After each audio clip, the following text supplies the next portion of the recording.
A little bit about me. I've been a dog sport enthusiast for about 20 years now. My first dog sport was actually flyball, which I talked a little bit about in the previous presentation I did for every dog on introduction to dog sports. You can go back on their YouTube page and have a look at that one.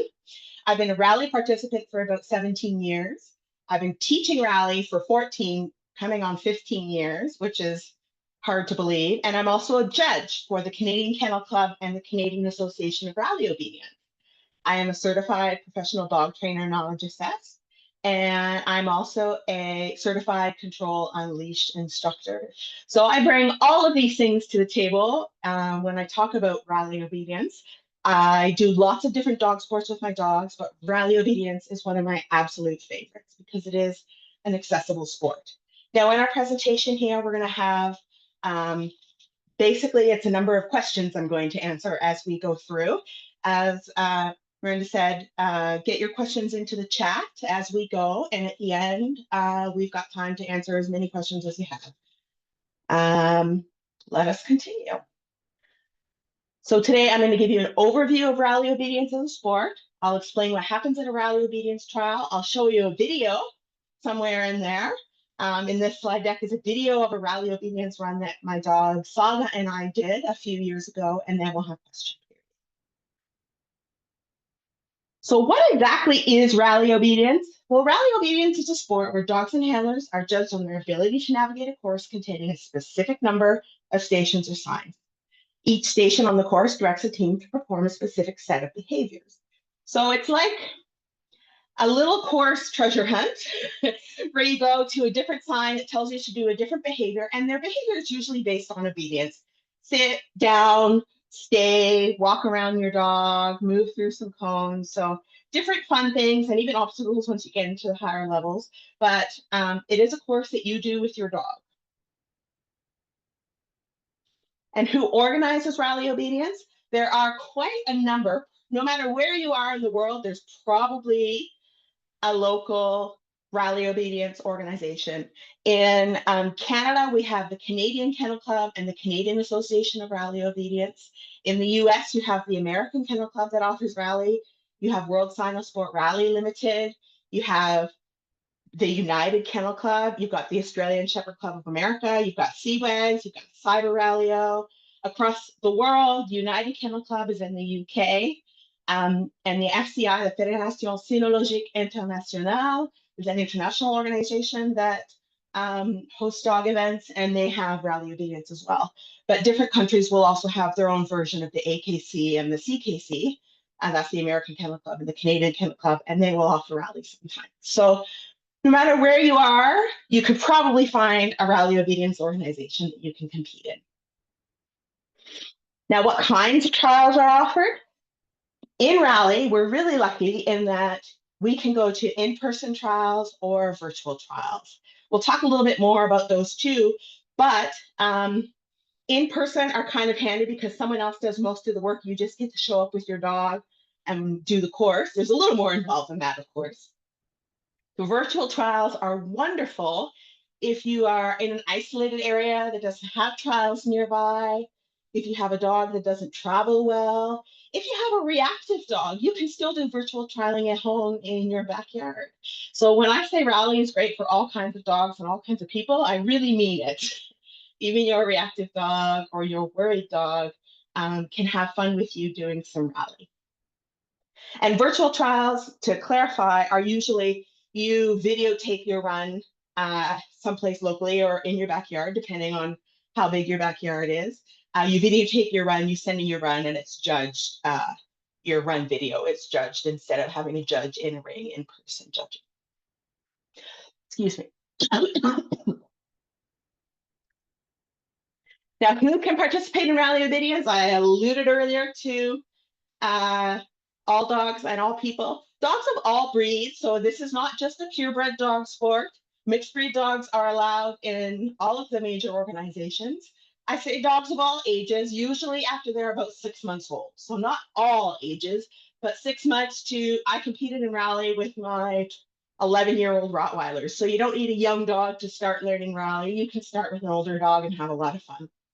Handlers of all ages. Some organizations have a junior handling program. Canada does not for rally obedience, but we've got lots of junior handlers competing in rally obedience. And of course, dogs that I have not noted here, dogs of different abilities and disabled dogs are allowed to compete in some organizations as well. Handlers that are disabled should be welcome in all dog sport venues, ADA, etc. But dogs, sometimes three-legged dogs, blind dogs, deaf dogs are excluded from some organizations, but they are included in others. So if you can't find an organization, keep looking. There will be an organization for you and your dog that suit you. And I love this picture because you can't tell because it's two pictures that are some time apart, but this is exactly the same handler with two different dogs. She's got a Cane Corso on the left-hand side, and she's got a Lochen on the right-hand side. And she's a great trainer and handler, but she herself competes with dogs of different sizes. Now, are there multiple levels in rally obedience? Yes, there are. All organizations have different levels, and moving up a level is generally contingent on its success at the lower level. And that's kind of nice because it means inexperienced handlers and inexperienced dogs are competing together. Once you gain a little bit more experience, you and your dog, you move up. This is the AKC level progression below. There's intermediate, then advanced, then excellent, then masters. So it's not just show up once with your dog, do a rally run, and you've done rally, all the rally you can do. You can participate at multiple levels as you move up with experience and success. So I've probably been doing rally with my girl Saga for 4 or 5 years now. So there's lots to keep you busy with different titles and different levels. Is rally obedience competitive? Some people will say, I'd love to compete, I'd love to do rally, but I'm not really a competitive person. Now, at some in-person trials, rally obedience levels, I mentioned this before, are divided into classes so that teams are competing against other teams with similar experience for placement. So usually there's an A class and a B class. A class is for people who have never, and dogs who have never put a title on, or so who have never been successful in rally, and the B class is for handlers and for dogs that have had success in dog sports before. So it's competitive, but you're competing with people at in-person trials that are at the same level of training that you are. And in virtual trials, because people are submitting runs, either like the AKC, you can submit a run anytime. There's not one trial and a placement for the classes. Most virtual trials, there are no placements. You just get scores and legs. And we'll talk about scores and legs in a few slides.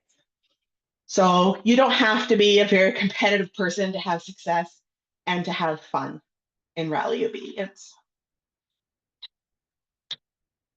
Now, titles. You heard me mention titles earlier. Usually you need to earn a passing score a certain number of times under a certain number of judges to get a title. And this will change depending on the organization that you are competing in. For rally novice in the American Kennel Club, you need to get at least a 70 out of 100 3 times under 2 different judges. So one judge can judge one run, and then you can pass twice under a different judge. You don't have to do 6 runs, so you only need 3 runs total that are qualifying. That's what's the passing score under 2 judges. And then you get usually a certificate in the mail or in your email inbox. This one that I'm showing on the right-hand side is Saga. No, it's not Saga's, it's Epic's Rally Master title. And it's quite a nice thing to have. She has a whole book that I put her certificates in. Some people like to frame them and put them on a wall in a special room. But you usually get a certificate to show that you've been successful at a certain level. Now, how long is a course? We talked about a course at the very beginning. Novice courses are typically between 12 and 20 stations. And if you look at the picture on the right-hand side here, this is actually an AKC virtual rally novice course map. So it's a little map that shows you where to go. The key at the bottom shows you what stations are what number. And you can see that there are 12 stations plus start and finish. So there are 14 stations in this novice course. And usually at the novice level for AKC, there's about 42 signs or 42 stations that you need to learn. And the judge will pick out 12 to 20 for you to do on the course. So the courses are different for every trial. So you never know until you get there the day of what it's going to be. But you are given an opportunity to walk and familiarize yourself with that course without the dog. So it's not like you're going in blind. But the courses are usually 12 to 20 stations. And usually the shorter courses are in the lower levels and the longer courses are in the higher levels. Our runs timed. So this kind of goes with is rally competitive. Runs are always timed. If there are, say it's in a competitive level and two people have the same score, the person that will get the higher placement is the person who's completed the course in a shorter time. Some organizations have a maximum course time. Some organizations you have, like the AKC, the American Kennel Club, you have a limited time to complete your course. So you would just need to know for your organization that you're competing in.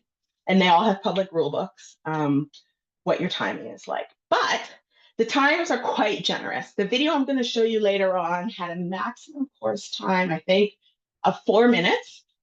Saga was a new dog to competing in rally, but she was responsive to my cues at the first time and ready to be there. We did a lot of preparation, and I think we completed the run in under 2 minutes or just around 2 minutes. So it's the longest and shortest time of your life while you're in that ring. But usually, if your dog is ready and prepared, you don't need to use all that extra time, even if you have a larger or a smaller dog. This is my favorite question I get asked a lot. Can you talk to your dog in rally obedience? In traditional obedience, it's quite formal, and you can only give your dog certain cues at a certain time. And in rally obedience, communication and encouragement from handlers is generally allowed.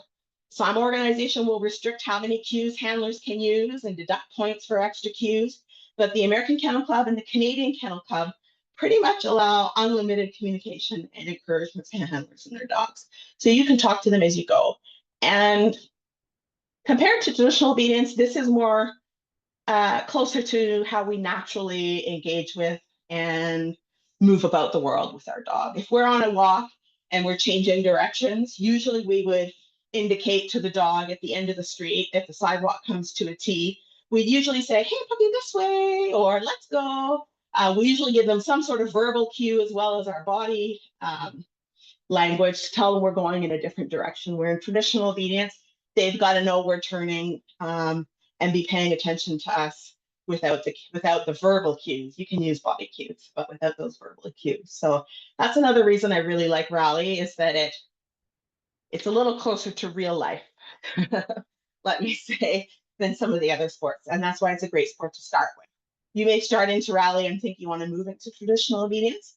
And a lot of people get hooked to traditional obedience that way.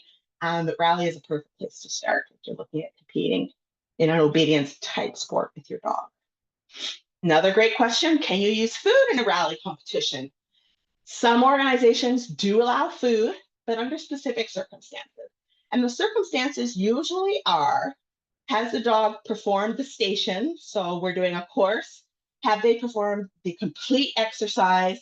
Then we can reach into our pocket and give our dog a cookie. So it's not used as a lure or a bribe to get the dog to do the behavior. It's used as a reward after the dog has completed the behavior. And food can be a lot of fun in the rally ring. I quite enjoy the venues that do allow food because it's a great way to start young dogs with some reinforcement in the ring. Now, what equipment do you need for competition? I talked about in-person versus virtual trials. For an in-person trial, all you truly need is a collar or non-restrictive harness. It'll depend again on the organization, what your dog can wear to the trial, and a leash. Of course, if you're traveling to a trial, you'll need a crate and a water dish and perhaps food and that kind of stuff. But to walk into the ring, all the equipment that you need is that collar and leash or harness and leash. For virtual trials, you do need a few more items because the trial host won't be providing the equipment and the judge won't be setting your course. You need that collar and leash. You need a copy of the rally signs. They're available usually on an organization's website along with the rule book. You'll need something to hold your signs, and you'll need some cones or pylons for the exercises that involve those obstacles, I guess is a way to talk about them, those exercises. So virtual trials require a little bit more equipment in order to compete, but in-person trials don't require as much equipment from the human, which is great compared to a sport like, well, another of my favorite sports, sheep herding. You need sheep and an arena and a take pen and obstacles. If you do agility, you need the agility equipment if you want to do work at home. Rally's a low equipment, low barriers to access type of sport. And that's another reason why I really love it. Most of us have a collar and a leash if we have a dog, especially if we're coming into classes for that and taking them for a walk.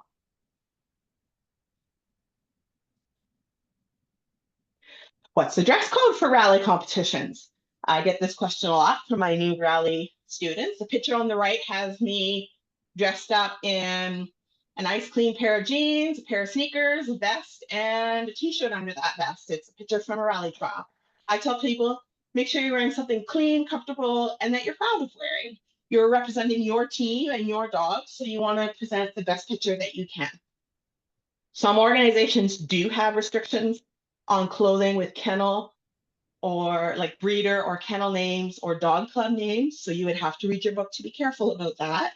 But brand names like Adidas or Nike or that kind of thing isn't usually an issue. I just say that you should be comfortable because you're going to be moving around, you're going to be nervous, you're going to be sweating. So whatever you wear should have you at your most comfortable for that. I've had students wear a pair of leggings with a nice sweater. I have a colleague that likes to wear a pair of khakis and a blazer and a nice button-up shirt. It's all what is comfortable for you that you could wear for a competition. So there isn't an official dress code. Let me put it that way. There's no dress code in the rule books, but you'll see rally tends to be a little more relaxed than say conformation, which is a beauty pageant type sport for dogs. People are dressed a little more formally for that. And even in obedience, I find people dress a little more formally for that as well, but it's a more formal sport. It'd be like comparing dressage to eventing in horses. What you're going to wear is going to be a little bit different depending on the sport. Another question I get asked a lot, people will say, oh, I'd love to do rally, but I don't have enough space.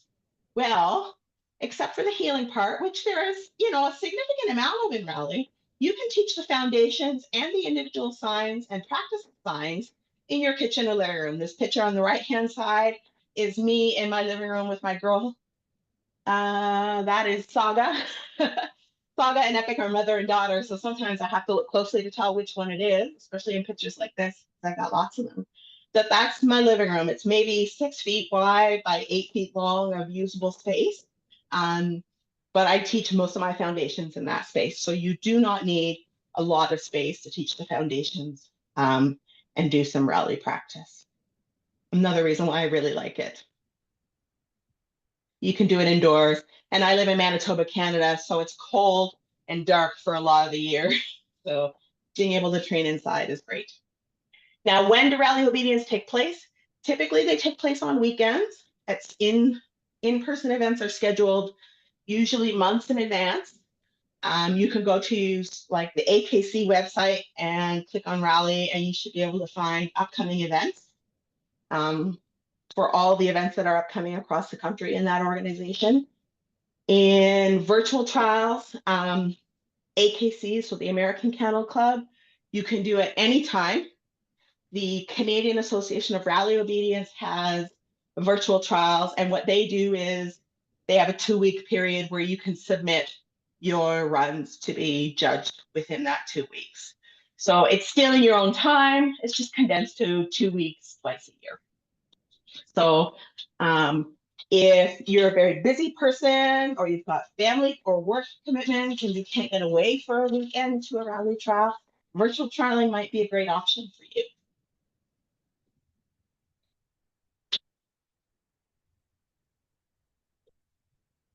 Where do rally competitions take place?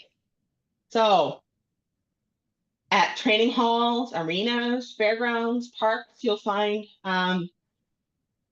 in-person trials in your backyard, maybe even if you're doing virtual trials.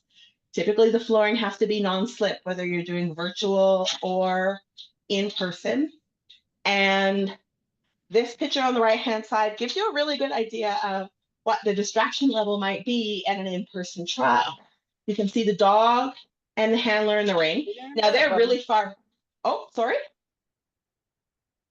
Hello? I don't know where that came from. I think someone unmuted quickly. Oh, okay. You can see the dog is pretty far away from the handler. This is a picture from a higher level competition. At the very beginning, you wouldn't be this far apart from your dog because your dog would be on a leash. But the dog and handler are in the ring. You can see that the ring is matted with rubber mats because this appears to be in some sort of arena. If you look at the background, you can see people walking by in the background. You can see people on the right-hand side.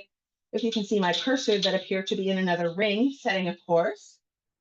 And then on the left-hand side, it appears to be what we call benching. And that's when you are at a dog show and you rent a space to hang out all day. They give you an assigned space, so it's not a rush free for all and everyone's organized. That's where a rally competition take place. If you hear squeaking in the background, that's the girl Saga having fun with her toy. I'm not going to interrupt her because she's relatively quiet.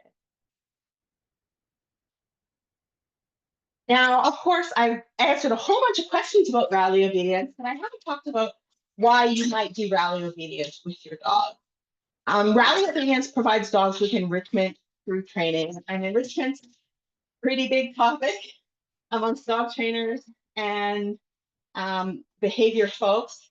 It's about giving dogs access to natural behavior, and I think rally obedience can fill that gap for a lot of dogs. And training, social contact with humans, problem solving, all of those things are missing for dogs. Problem solving to access food. We use lots of food in training. It also builds the canine and human bond. I find the dogs that I've worked with the longest are the ones I have the best bond with. And as I work through things, we learn and develop as a team. Rally obedience can also be a great way to develop training skills in a fun, low pressure environment. I talked about earlier how rally can be great for maybe a reactive dog with virtual trials. And with a reactive dog, you know, that can be a real big challenge if you have a dog that is what would be labeled as reactive. And you can be spending a lot of time on really important real life skills. So having a dog sport that you can have some fun, work on your training skills, your observation, your timing, your shaping, your capturing skills can be really great for dog and handler teams that maybe have some other high pressure training and life going on. And rally obedience is an excellent introduction to dog sports and competing with dogs.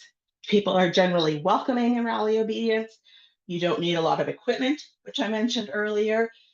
You could learn all about rally obedience with online classes now. You could learn all about it at home if you don't have access to classes in person near you. And you could go to a trial. So I think compared to all the dog sports, there's a little bit of training involved, but in most dog sports, you do require, training is required to compete and participate. There's a little bit of training involved, but you can get going fairly quickly because all of the exercises are based on what we've usually taught our dogs as basic obedience exercise. Sit down, come when called, left turns, right turns, 180 turns. We use those in most of our real life with our dogs, and we just formalize them a little bit for rally obedience. So that's why I think people should do rally obedience. Now, what does rally obedience look like? Here is my video. This is Saga and I, gosh, 3 or 4 years ago. Hard to believe. This was her first weekend out at a rally obedience trial. And she's in novice A because she doesn't have any trial experience or any titles before we entered this trial. So I'm going to press play and I'll narrate as we go. Oops. You can hear that it's very loud, and that's very common in these big giant venues.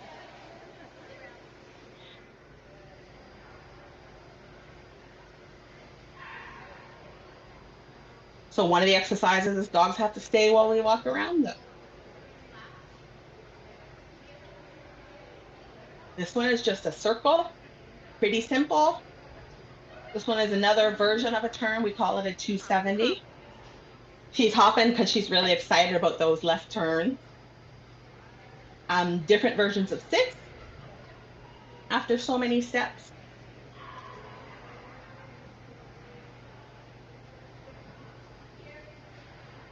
You heard me call her here. She got a little bit distracted by the people that were on the other side of the gate that you couldn't see. Hi, Mom. I'm a good dog. Little commentary by my friend who is videoing for us.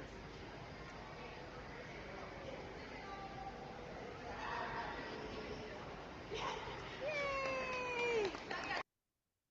And that was a rally obedience run. And I think it was a minute and 15 seconds. I had 4 minutes to do it. So you could see Saga was responding fairly quickly on the first cue. I didn't have to ask her to do things twice very often.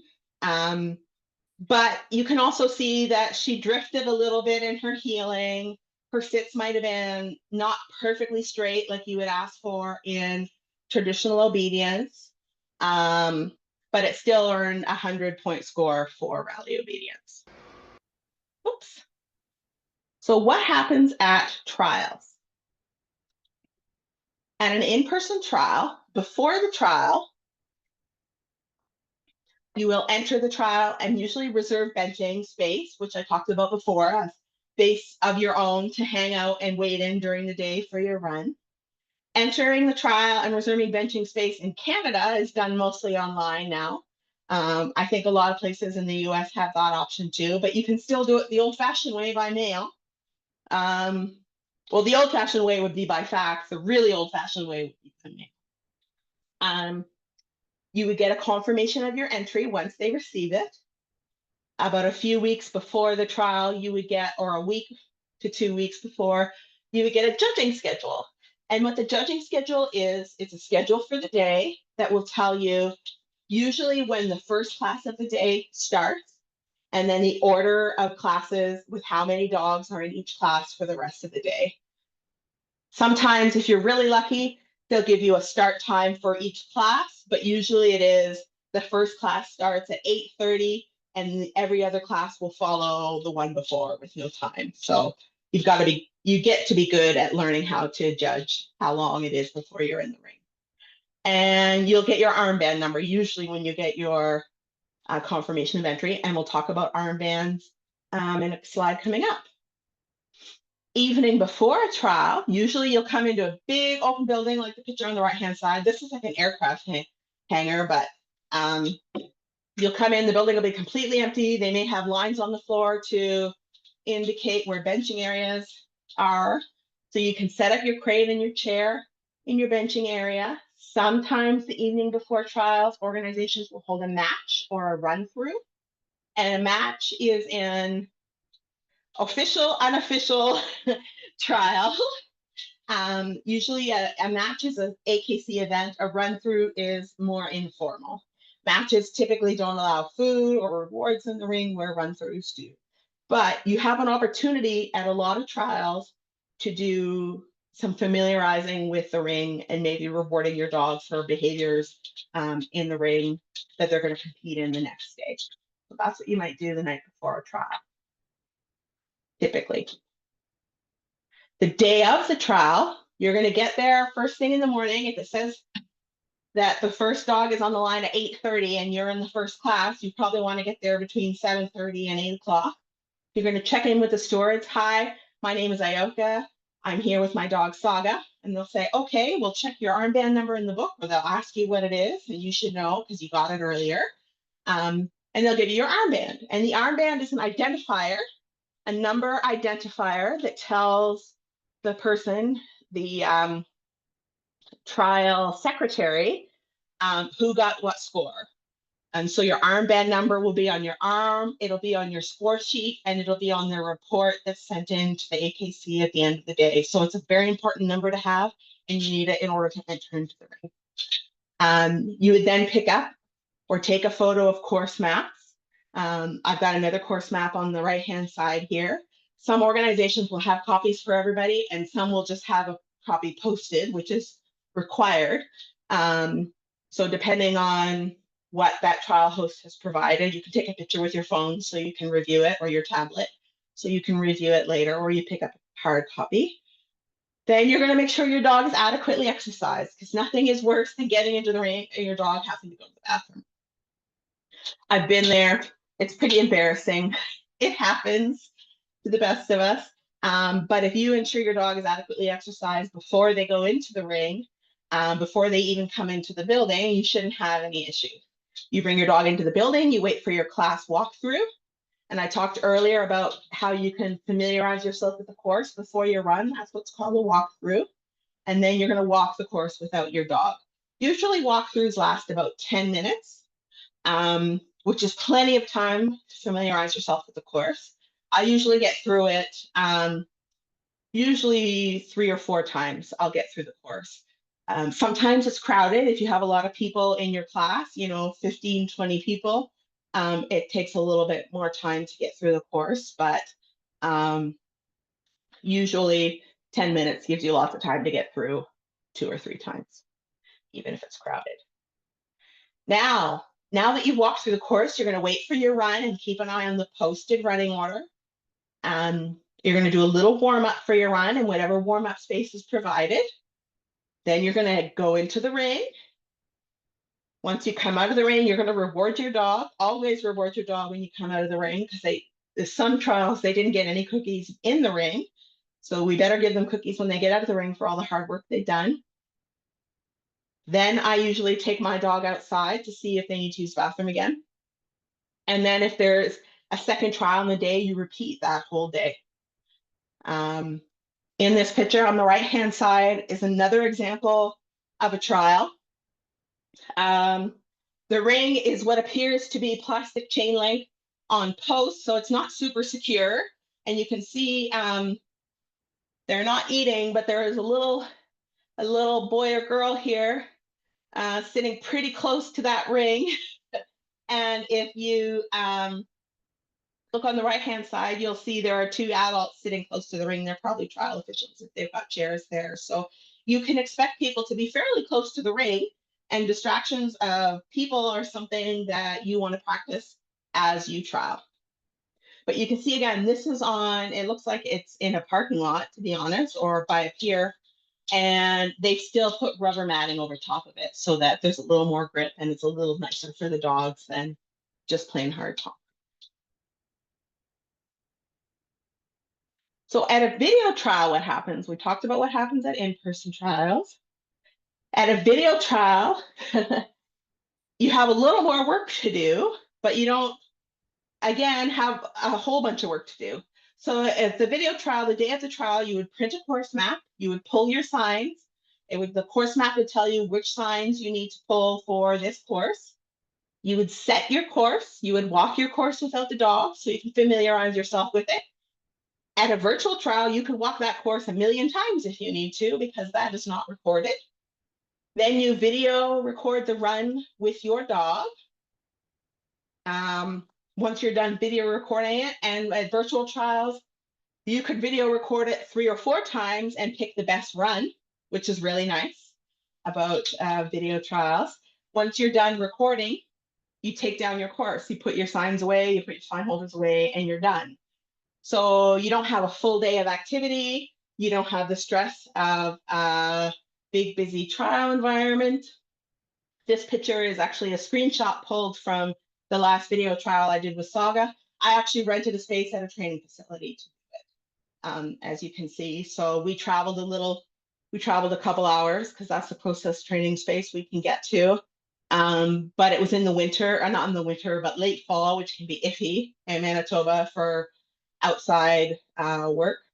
And we got it done. Still with less time involved that would be for an in-person trial, but I had to set the course and create the ring and everything. So there are different trade-offs for in-person versus virtual trials. Now it's question time. I'll stop sharing. All right, awesome. That was so many things. I did not realize that I could do rally with my reactive dog. Maybe You totally can. maybe we will do that. She would maybe like that. That could be fun. The skills, learning the skills are so much fun. And as I said, you can do it at home. So yeah, it's a great sport. Even, reactive dogs can't do a lot of in-person sports because being around other dogs or other people is too much for them. But virtual sports are wonderful. Awesome. Okay, if anybody has questions, put them in the chat now so that you have a chance to ask Ayoka now. Ayoka, did you put up contact information and folks want to, in case? Not, but I'll put it in the chat as we're waiting for questions to come. Perfect. Will you say it out loud also so that it's in the recording? My email address, I'll give you that, is ayoka.bubar, ayoka.bubar@gmail.com. Make sure I type that correctly.